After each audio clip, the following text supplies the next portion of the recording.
All right, welcome to another deep dive. This time, we're going way back to the Roman Empire, and we're going to explore how Christianity went from, well, basically a small group to a major world religion. Yeah, it's pretty wild when you think about it. This little sect in a corner of the Roman Empire ends up, you know, influencing pretty much all of Western civilization. Really makes you wonder how it happened, right? Like, what were the ingredients that made Christianity so successful? And, thinking about the sources you've given me, I'm really excited to dig into this with you. Let's start with the setting. We're talking about the first century CE, right? Judea, a place already kind of a powder keg of religious and political tension. Oh, for sure. And right in the middle of all that, Yeah. you have this new movement popping up, centered around the teachings of, well, Jesus of Nazareth. Jesus, right. And his message, it was pretty radical for the time. In a society that was all about power, status, he's talking about love, compassion, salvation through faith. It really turned the Roman world upside down, especially for the people who were at the bottom of the social ladder. And that's what gets me, right? In a world where your place in society is everything, here comes this idea that everyone is equal before God. Like, wow, that's a game changer. It makes you think, are there any ideas today that have that kind of disruptive potential? Totally. Mm. But back then, that message was really powerful for people who were struggling. The poor, slaves, women. They flocked to these early Christian communities, which were so different from the rest of Roman society. Yeah, and the sources really paint a picture of these communities. No fancy temples or anything. They're meeting in homes, sharing meals, supporting each other. It's that personal connection, Yeah. I mean, think about how many people today are drawn to online communities. It's that same human need to belong, to have a purpose. And that's how it spread, right? It wasn't some big organized campaign. As people traveled, they took their beliefs with them, starting new communities wherever they went. Like word of mouth, but on a global scale. Still works today, viral marketing and all that. Yeah. But it was word of mouth fueled by, well, actual human connection. The sources show how important charity and compassion were to these early Christians. It wasn't just about talk. They were actually living their values. And that attracted people. They were creating this kind of alternative social safety net, something that just didn't exist in Roman society. But it wasn't all smooth sailing, was it? I mean, the Roman authorities weren't exactly thrilled about this new religion gaining popularity. Oh, absolutely not. You got to put yourself in the shoes of the Roman emperor, right? You've got this massive empire, the traditional gods, and suddenly you've got this group who's refusing to worship them, Mm. seen as a direct challenge to your authority. Yeah, unpatriotic even. So they tried to wipe it out. Persecutions, imprisonment, executions. The sources don't sugarcoat it. Being a Christian was pretty dangerous back then. It definitely was, and you'd think that would be the end of it. But here's the crazy part. The persecutions actually backfired. Yeah, it's like trying to put out a fire with gasoline, right? The more they tried to suppress Christianity, the stronger it seemed to get. The stories of martyrs facing death with courage, they spread like wildfire, making it even more appealing. Totally. Because suddenly it wasn't just about ideas, it was about real people living their faith, even in the face of death. That's powerful. So you have this unstoppable force meeting an immovable object, this growing Christian community up against the might of Rome. But then everything changes. Enter Constantine, the Roman emperor, in the 4th century CE. What a twist. I know. Constantine, the most powerful man in the world, converts to this, well, previously persecuted faith. It's a huge turning point, not just for Christianity, but for, well, really for the whole Western world. This is like bigger than any celebrity endorsement. It's like imagine the CEO, like everything, suddenly changing teams. You have to wonder, what was going through people's minds? Was it a genuine conversion? Was it a power play? You've hit the nail on the head. Whatever his motivations, the impact was massive. Constantine sends a signal that the game has changed. Yeah, and he backs it up with action. In 313 CE, he issues the Edict of Milan. After centuries of being outlawed, Christianity is officially tolerated in the Roman Empire. Think about that. It's almost overnight. The whole landscape shifts. Just because the guy at the top says so, it's a reminder of how much power those in charge really have. And Constantine didn't just tolerate it, he promoted it. He built churches, incorporated Christian symbols into, like, the whole Roman visual language. He even called the Council of Nicaea to, like, hash out some of the core doctrines. He went all in. Mm-mm. It's fascinating, right? We're talking about how a single person can take an idea and just amplify it, completely reshape society with it. But it wasn't just Constantine. Christianity itself, it was pretty adaptable, which helped it grow so quickly. And that's a perfect place to stop for now. We'll pick up next time with how Christianity adapted and spread even further. Welcome back. It's amazing to think about how Christianity went from, being persecuted to actually outlasting the Roman Empire itself. Yeah. Yeah, talk about a plot twist, right? I mean, we left off with Constantine giving Christianity this huge boost, but then the Western Roman Empire collapses in the 5th century. You'd think that would be the end for the Christian faith. Yeah, you'd think so. Yeah. But this is where all that groundwork laid by those early communities really paid off. Hmm. Remember how they were all about resilience and supporting each other? Well, that structure proved to be really valuable in the chaos that came after Rome fell. So it's like they had built this decentralized network, almost like an early version of the internet that could handle any shocks to the system. So as the empire fragmented, the church was able to offer stability and continuity, something for people to hold on to in a world that was suddenly turned upside down. Exactly. It's like having a backup generator when the power grid goes down. Hmm.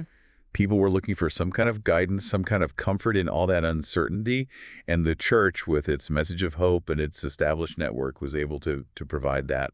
But it wasn't just about clinging to the past, was it? I mean, the church also had to adapt to this new world. So what were some of the key changes that allowed it to not just survive, but to actually thrive? Well, one big factor was the way the church's hierarchy developed, became stronger. Bishops, who were already kind of overseeing regional communities, they gained more authority. And then you have the Bishop of Rome, who we now call the Pope, who gradually emerges as this central figure of leadership. So in the middle of all this political fragmentation, the church is actually becoming more structured and centralized. Kind of counterintuitive, isn't it? It is, but that's history for you, full of these paradoxes. Sometimes when everything around you is falling apart, the best thing to do is to create order and structure within your own system.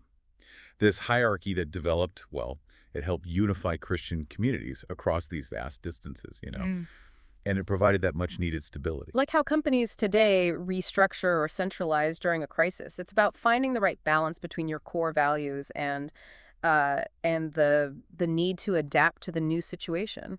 That's a great analogy. It's a balancing act, and the early church, facing the fall of an empire, it's a perfect example of how to do it right. And they had to figure out how to work with the new powers that were rising from the ruins of Rome. Right. We're not just talking about a religious institution anymore. Now the church is a major player on the political stage. It's forging alliances, navigating power dynamics with kings and rulers. It really is like watching a startup suddenly competing with the big guys. Mhm. And with that comes new challenges, new opportunities. The church's influence grows beyond just matters of faith.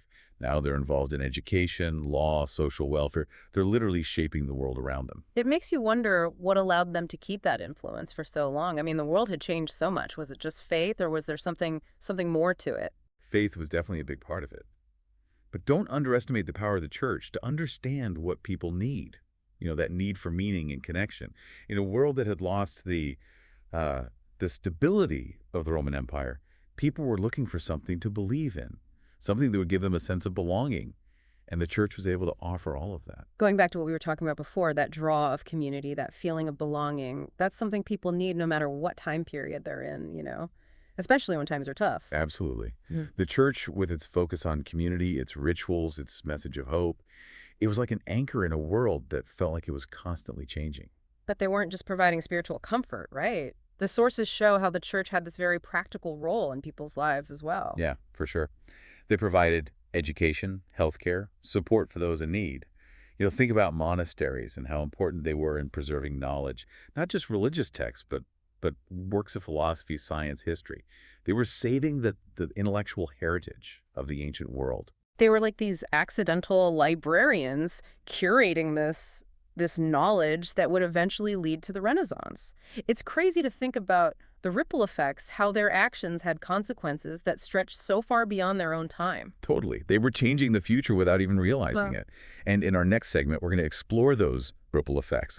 How the church faced new challenges, sparked new ideas, and helped create the foundation for Western thought as we know it. And we're back for the final part of our deep dive into the rise of Christianity. It's been an amazing journey, right? From small gatherings in Roman homes to outlasting the Roman Empire itself. It's really a story about how powerful ideas can be, how they can actually shape history. And it's a story that's, well, still continuing today. It's pretty incredible how Christianity went beyond just, converting people. It actually shaped entire civilizations, Yeah. how they thought, their culture, how they lived their lives. So let's talk about that.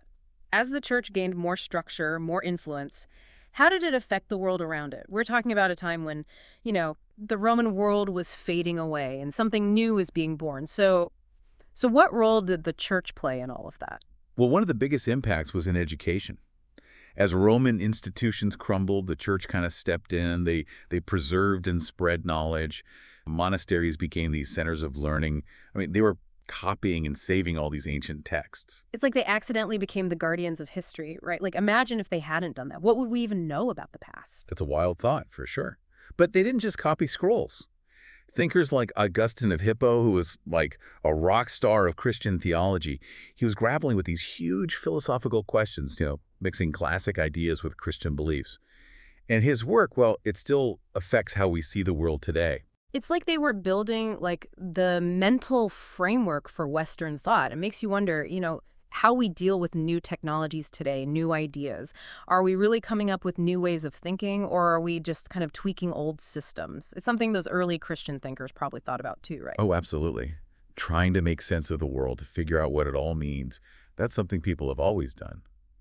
And those early scholars, well, they were pioneers in shaping how we approach those questions, the really big ones. But it wasn't all like harmony and agreement within the church, right? I mean, the sources talk about all these debates and disagreements about how to understand Christian teachings. Well, yeah, I mean, would it even be possible for a movement that spread across like entire continents to not have any disagreements? Hmm. As Christianity grew, different interpretations popped up, trying to keep millions of people across this vast empire on the same page about what it meant to be Christian. That was a recipe for arguments, Hmm. for sure. So you've got these debates, these different schools of thought developing. Were those just, intellectual arguments, or did they actually have real world consequences? Oh, they definitely had consequences. These weren't just, professors arguing in their ivory towers. This was about power. Who had it? The very essence of faith. Take the Great Schism, for example. That was a split between the Eastern Orthodox and Roman Catholic churches back in the 11th century. And that split, well, it changed the course of history, politically and religiously. It shows how even in something that seems unified, there can be all this tension underneath the surface. Makes you think about how we deal with disagreements today, especially when they're about things we really care about, our beliefs. It's an age-old problem, right? Mhm. How do you balance unity and diversity? How do you hold on to tradition, but also, be open to new ideas? The story of the church shows us that it's an ongoing struggle, this constant back and forth between sticking to your principles and adapting to change. And the church's influence wasn't just about these big theological debates or politics. It was part of everyday life for people all across Europe. For sure. The church, it set the standards for marriage and family. It cared for the sick and the poor. Mhm. And often it acted like a judge, mediating disputes. It was at the center of people's lives, influencing everything. Hmm. How they celebrated, the rules they lived by. It was like the social media of its time, shaping how they interacted, how they saw the world. So to recap, we started with this tiny group that the Roman Empire tried to wipe out, and they end up shaping Western civilization as we know it. What a story. As we wrap things up here, what are some key things you want to leave our listeners with? Well, first, remember that this is about more than just faith. It's a story about the power of ideas, how they can spread and adapt, even change entire societies. And second, the church. It went way beyond converting people. It touched everything, from education to philosophy, from politics to how people live their daily lives. It's like you drop a pebble in a pond, and the ripples just keep spreading out further and further, and it makes you wonder what those ripples are today, what ideas and movements will shape the future, right? Absolutely. And that's the exciting part. Yeah. The story's not over. It's still being written, and we're all part of it. So keep Hmm. exploring, keep asking questions, and keep those deep dives going. Well said. Thanks for joining us on this amazing journey through the rise of Christianity. We hope you've learned something new, maybe even have some new questions to think about. Until next time, keep learning and keep diving deep.